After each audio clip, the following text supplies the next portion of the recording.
نہج البلاغہ میں مولا علی علیہ السلام کا خطبہ جس میں حضرت علی اپنے بیٹے کو کہتے ہیں کہ تم اس کی اولاد ہو جس نے عنقریب مر کے مٹی ہو جانا ہے، تم اس کی اولاد ہو جس نے عنقریب مر کے مٹی ہو جانا ہے، دنیا سے چلے جانا ہے، جس کو فنا ہے تو تم مجھ سے امید نہ وابستہ کرو، اس اللہ سے کرو جسے کبھی فنا نہیں ہے۔ مسند احمد میں حدیث ہے 3061 اور المستدرک للحاکم میں حدیث ہے 4652۔ حضرت عبداللہ بن عباس رضی اللہ تعالیٰ عنہما کے پاس 9 خوارج آئے، 9۔ انہوں نے آ کے آپ سے کہا کہ آپ کے پاس جو لوگ بیٹھے ہوئے ہیں انہیں آپ باہر بھیجیے یا آپ باہر تشریف لائیے، ہم نے آپ سے بات کرنی ہے۔ آپ نے فرمایا کہ ٹھیک ہے، لوگ بیٹھے رہے، میں باہر آتا ہوں۔ آپ باہر گئے، انہوں نے کچھ باتیں کی، واپس آ کے آپ بیٹھے اپنے ساتھیوں کے ساتھ اور افسوس کا اظہار کیا کہ تف ہے ان پر کہ انہوں نے حضرت علی رضی اللہ تعالیٰ عنہ کے بارے میں نازیبا کلمات کہے ہیں۔ افسوس ہے جن کے میں آپ کو آج 10 فضائل بتاؤں گا۔ ابن عباس فرمانے لگے، اور ہم بھی تف بھیجتے ہیں ایسے لوگوں پر جو حضرت علی رضی اللہ تعالیٰ عنہ کے بارے میں اس طرح کی غلیظ زبان استعمال کر رہے ہیں کہ حضرت علی رضی اللہ تعالیٰ عنہ نے فرمایا، نہج البلاغہ میں ہے کہ میں مر کر مٹی ہو جاؤں گا۔ اس کو چیلنج ہے، دکھائے کس باب میں ہے، کس صفحے پر ہے۔ نہج البلاغہ میں ایسی بات ہی نہیں ہے۔ جھوٹ بول رہا ہے حضرت علی رضی اللہ تعالیٰ عنہ پر، توحید کے نام پر حضرت علی کی توہین کر رہا ہے کہ میں مر کر مٹی ہو جاؤں گا۔ شہید مر کر مٹی ہوتے ہیں۔ اللہ کیا فرماتے ہیں؟ وَلَا تَقُولُوا لِمَنْ يُقْتَلُ فِي سَبِيلِ اللَّهِ اموات، جو اللہ کی راہ میں مارے جائیں انہیں مردہ مت کہو۔ اور بات جناب علی حضرت حسن سے آپ فرما رہے ہیں کہ میرے سے امید نہ رکھنا، ساری امید اللہ سے رکھنا۔ توحید بیان کر کے صحابی کی توہین کرنا یہ خوارج کا طریقہ ہے، اور یہی اس نے اپنایا ہوا ہے۔ حضرت علی رضی اللہ تعالیٰ عنہ کے بارے میں کہتا ہے کہ حضرت علی نے خوارج کے جنازے پڑھائے، اور یہ اہل سنت اور اہل تشیع کی کتابیں موجود ہے۔ آج تک اس نے جواب نہیں دیا کس کتاب میں موجود ہے۔ ہم نے اس کے 300 جھوٹ جو اس کے پکڑے ہیں، اس میں پہلا جھوٹ ہم نے یہ دکھایا ہوا ہم کو کہ دکھائے اس کتاب میں حضرت علی نے جنازے پڑھائے خوارج کے، شیعوں کی کتاب سے دکھا دے، سنیوں کی کتاب۔ آج تک اس نے جواب نہیں دیا۔ اتنا بڑا جھوٹا آدمی ہے، اور یہ بھی بولتا ہے کہ حضرت علی فرماتے ہیں کہ خوارج میرے بھائی ہیں۔ لعنت اس جھوٹے پر۔ اس جھوٹے نے کس طرح بات کی ہے؟ نہج البلاغہ میں ایسا کوئی خطبہ نہیں ہے۔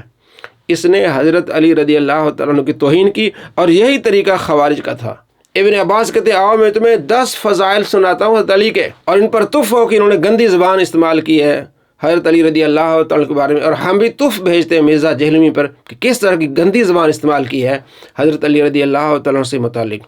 کہتے ہیں پہلی فضیلت وہ یہ ہے کہ آپ علیہ السلام نے فرمایا خیبر کے موقع پر، کل میں جھنڈا اسے دوں گا جس کو اللہ تبارک و تعالیٰ محبوب جانتا ہے، اللہ کے رسول اسے پیار کرتے ہیں، اور وہ اللہ اس کے رسول سے پیار کرتا ہے، اس کو اللہ تبارک و تعالیٰ کامیابی عطا فرمائے گا۔ اور صحابہ نے بے چینی سے وہ رات گزاری۔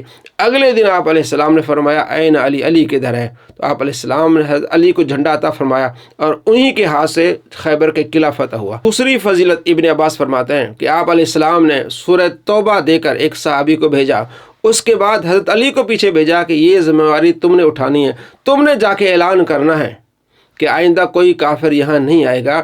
اور آپ علیہ السلام فرماتے ہیں کہ اس صورت کو وہی آدمی لے کر جائے جو مجھ سے اور میں اس سے ہوں۔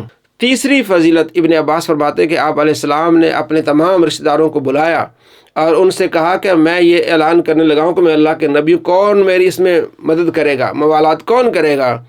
تو کوئی نہیں اٹھا۔ حضرت علی رضی اللہ تعالیٰ عنہ اٹھے، یا رسول اللہ میں دنیا میں بھی آپ کے ساتھ ہوں اور آخرت میں بھی آپ کے ساتھ ہوں۔ آپ علیہ السلام فرماتے انت ولی فی الدنیا والآخرہ، تو دنیا میں بھی اور آخرت میں میرا دوست ہے۔ تیسری فضیلت جو حضرت ابن عباس بیان فرماتے ہیں کہ حضرت خدیجۃ الکبریٰ رضی اللہ تعالیٰ عنہ کے بعد اسلام لانے والے حضرت علی رضی اللہ تعالیٰ عنہ ہیں، اور ترمذی میں حدیث ہے کہ پہلے اسلام لانے والے حضرت علی رضی اللہ تعالیٰ عنہ۔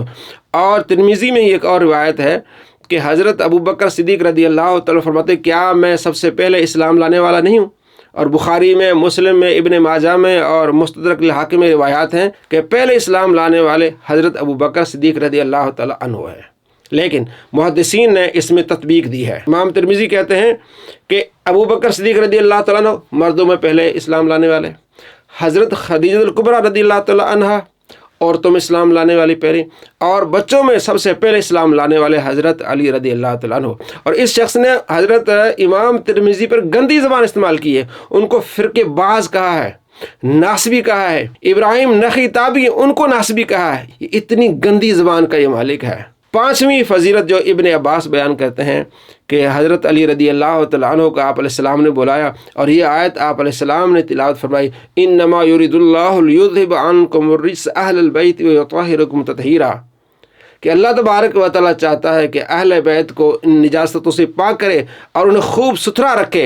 آپ علیہ السلام نے چادر پھیلائی، اس میں حضرت علی کو، حضرت فاطمہ کو، حسن حسین رضی اللہ تعالیٰ عنہم کو اس میں لے آئے۔ تو یہ پانچویں فضیلت ابن عباس نے بیان فرمائی۔ چھٹی فضیلت بیان کرتے ہوئے ابن عباس کہتے ہیں کہ آپ صلی اللہ تعالیٰ علیہ وآلہ وسلم نے جب ہجرت فرمائی تو حضرت علی رضی اللہ تعالیٰ عنہ کو اپنے بستر پر سلا گئے، اپنے بستر پر، اور باہر کفار کھڑے تھے۔ اس وقت حضرت علی نے اپنی جان کو بیچ ڈالا اور وہاں موجود رہے، یہ آپ کی فضیلت ہے۔ ساتویں فضیلت حضرت علی رضی اللہ تعالیٰ عنہ کو بیان کرتے ہوئے ابن عباس فرماتے ہیں کہ آپ علیہ السلام غزوہ تبوک کے لیے جا رہے تھے تو حضرت علی رضی اللہ تعالیٰ عنہ کو آپ علیہ السلام نے پیچھے بچوں اور عورتوں کی حفاظت کے لیے چھوڑا۔ حضرت علی رضی اللہ تعالیٰ عنہ عرض کرنے لگے، یا رسول اللہ میں بھی آپ کے ساتھ جانا چاہتا ہوں۔ تو آپ علیہ السلام فرمایا، کیا تمہیں یہ بات پسند نہیں ہے کہ تمہاری نسبت میرے سے اس طرح ہو جس طرح موسیٰ علیہ السلام کی نسبت ہارون علیہ السلام کے ساتھ ہے، لیکن تم نبی نہیں ہو، کیونکہ ہارون علیہ السلام نبی تھے۔ تو آپ علیہ السلام نے اتنا رتبہ دیا حضرت علی رضی اللہ عنہ کہ تم میرے بھائی ہو، جس طرح موسیٰ علیہ السلام کے بھائی تھے ہارون علیہ السلام۔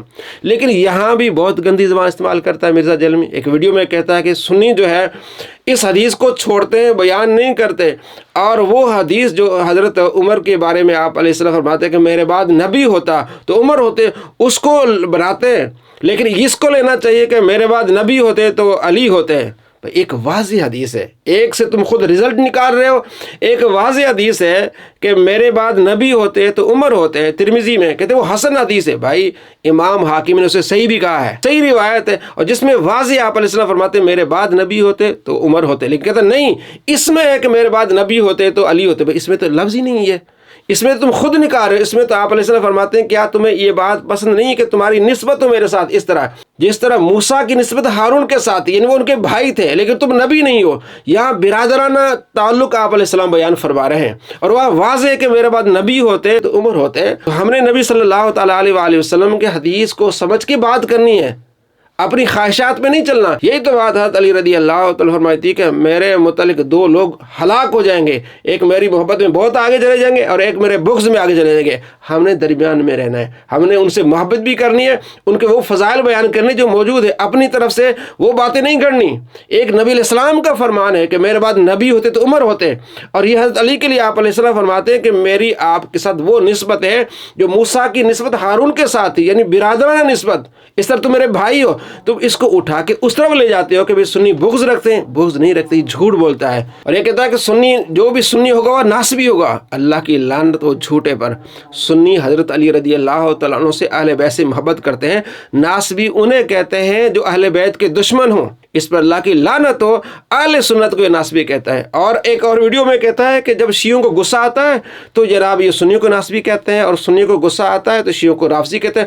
ہماری ویڈیوز کے آنے سے جناب علی ایک تحمل بڑا ہے، بردباری بڑی ہے، یہ بردباری جو ہر سنی کو ناسبی کہہ رہا ہے، نعوذ باللہ من ذالک۔ اس کے بعد ابن عباس رضی اللہ تعالیٰ عنہما جو حضرت علی رضی اللہ تعالیٰ کی فضیلت بیان کرتے ہیں، اور آٹھویں فضیلت ہے، فرماتے ہیں کہ آپ علیہ السلام نے فرمایا انت ولی فی کل مومن بعدی، میرے بعد تو ہر مومن کا دوست ہوگا۔ اور نویں فضیلت فرمایا کہ مسجد کی طرف جتنے بھی دروازے ہیں وہ دوسری طرف کر دو، صرف علی کا دروازہ اور میرا دروازہ مسجد کی طرف ہوگا۔ اور 10ویں فضیلت کے بارے میں فرماتے ہیں کہ آپ علیہ السلام فرمایا من کنت مولا فإن مولا علی، جس کا میں دوست ہوں علی اس کے دوست ہیں۔ تو ہم اہل سنت حضرت علی رضی اللہ تعالیٰ سے محبت کرتے ہیں، پیار کرتے ہیں، ایمان کا حصہ ہے، اور خارجی حضرت علی رضی اللہ تعالیٰ سے بغض رکھتے ہیں، اور اس طرح ان کی نسل جو ہے خارجیوں کی اس طرح گندی زبان استعمال کرتی ہے حضرت علی رضی اللہ تعالیٰ کے متعلق، اور ہم شان بیان کرتے ہیں حضرت علی رضی اللہ تعالیٰ سے اور محبت ان سے کرتے ہیں۔ اور ابن عباس کہتے ہیں کہ اس کے علاوہ بھی فضائل ہیں کہ آپ اصحاب شجرہ میں سے ہیں، اور اصحاب شجرہ کے بارے میں آپ علیہ السلام فرماتے ہیں کہ اللہ تبارک و تعالیٰ انشاءاللہ ان کو سب کو جنت میں بھیجے گا، سب کو اصحاب شجرہ جنہوں نے درخت کے نیچے صلح حدیبیہ کے وقت آپ علیہ السلام کی بیعت کی تھی، موت پر بیعت کی تھی کہ ہم نے عثمان غنی رضی اللہ تعالیٰ عنہ کا بدلہ لینا ہے، جب یہ افواہ پھیلی کہ انہیں شہید کیا گیا ہے، تو اس بیعت کے متعلق فرمایا، مسلم میں بھی حدیث ہے کہ آپ علیہ السلام فرماتے ہیں کہ ہر وہ شخص جو اس بیعت میں شامل ہے وہ جنتی ہے۔ تو یہ فضائل حضرت ابن عباس رضی اللہ تعالیٰ عنہما نے حضرت علی رضی اللہ تعالیٰ کو بیان فرمائے اور جواب دیا خارجیوں کو. آج بھی جو خارجیوں کی نسل ہے اسے ہم جواب دیں گے اور حضرت علی رضی اللہ تعالیٰ عنہ کی محبت کو عام کریں گے. السلام علیکم ورحمۃ اللہ وبرکاتہ.